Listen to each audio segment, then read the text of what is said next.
देखिए, ऐसा है कि शर्तें मानी नहीं गई, किसने नहीं मानी और क्या शर्तें थीं और शर्तों के अंदर कितना औचित्य था, कितनी मुनासिब शर्तें थीं, ये सारी बातें जो है वो जब तक देख न ली जाएँ, उस वक़्त तक जो है वो सही फ़ैसला नहीं किया जा सकता।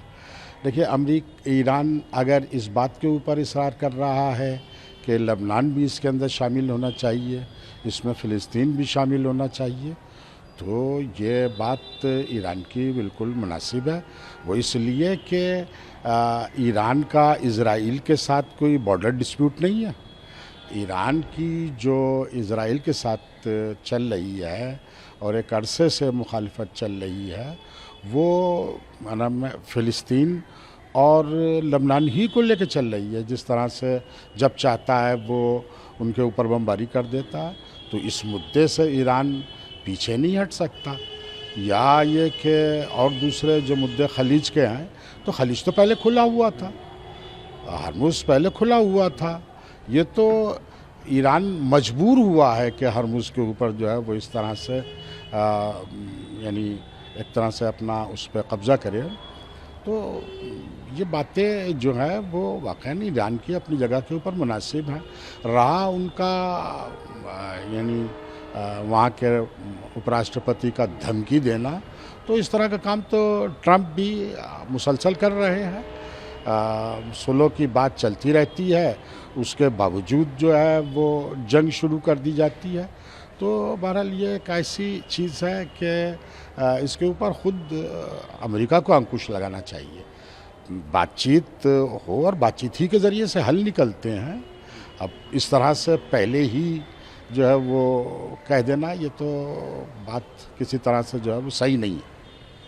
अमेरिका की अत्यधिक मांगों के कारण किसी ढांचे पर सहमति नहीं बन सकी। स्टेट ऑफ हॉर्मुज़, परमाणु अधिकार और अन्य मुद्दे विवाद के मुख्य कारण रहे हैं। देखिए, ये तो बहरहाल तयशुदा पहले से ही चीज़ थी कि ये समझौता कोई आसानी के साथ सिर्फ एक मर्तबा बैठ के एक मीटिंग के अंदर हल हो जाए, ऐसा जो है वो होने वाला नहीं था। और देखिए आगे क्या सूरत हाल इख्तियार होती है। अमेरिका के राष्ट्रपति डोनाल्ड ट्रंप ने कहा, उन्हें इस बात से कोई फर्क नहीं पड़ता कि अमेरिका और ईरान के बीच समझौता होता है या नहीं। उन्होंने दावा किया कि अमेरिका पहले से ही संघर्ष में जीत हासिल कर चुका है। देखिए, ये इन बातों का तो कोई जवाब ही नहीं है। वो इस तरह की बातें शुरू से करते चले आ रहे हैं, सभ्यता को मिटा देंगे और ये कर देंगे और इस तरह की बातें कर देंगे और क़यामत का मंज़र आ जाएगा सामने। तो इन बातों को न कोई संजीदा आदमी कोई अहमियत दे रहा है और ना ही अहमियत देनी चाहिए। वो हमेशा से झूठ बोलते रहे हैं, हमेशा से इस तरह की बातें करते रहे हैं और उन्हीं के इसी अहमकाना रवैये के बिना के ऊपर सूरत हाल जो है वो इतनी ख़राब भी हुई है। ट्रंप ने चेतावनी दी है कि अगर चीन ईरान को हथियार भेजता है तो उसे बड़ी समस्याओं का सामना करना पड़ेगा। ये तो वो सिर्फ एक ख्वाब देख रहे हैं। चीन एक बढ़ती हुई ताकत है और ये ईरान ही का कुछ नहीं बिगाड़ सके, तो ये चीन का क्या बिगाड़ेंगे। Sir, last one is, Iran के साथ युद्ध शुरू होने के बाद पहली बार 2 अमेरिकी युद्धपोत यहाँ से गुजरे। ट्रंप ने कहा कि अमेरिका इस रणनीतिक मार्ग को साफ करने की प्रक्रिया शुरू कर चुका है। ना नहीं, ये देख लीजिएगा, ये सिर्फ धोखा है और वो युद्धपोत जो आगे बढ़े थे वो पीछे हट भी चुके हैं। ये नई खबर है, ताज़ा खबर है। तो ये बहरहाल इस तरह की हरकतें सिर्फ अपने आप को जो है ये जाहिर करना कि हम सुपर पावर हैं, हमारे हाथों में बहुत कुछ है। हालांकि अब इनके हाथों में कुछ नहीं रह गया।